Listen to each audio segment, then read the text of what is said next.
دوستان عزیز سلام. به کلیپ های زیر 1 دقیقه جبرئیل ABCD خوش آمدین. این بار عقب نشینی سرک جبرئیل از توحید اول الی پای منارهای هرات.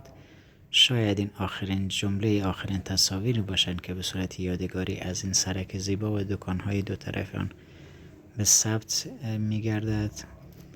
این سرک در واقع از جمله اصلی ترین سرک های وصل کننده جبرئیل محله حاج عباس به پای منارها و شهر می باشد و شما به زودی شاهد پروژه عقب نشینی خواهی بود و این دکانها و مکانهای دو طرف سرک به احتمال زیاد در برنامه عقب نشینی از بین خواهد رفت و شاهد دکانها و مکانهای جدید خواهی بود و این به عنوان یادگار از این سرک ثبت می گردد. تا برنامه بعد و کلیپ بعدی پیروز باشون و سربلند. ایام بکام ABCD.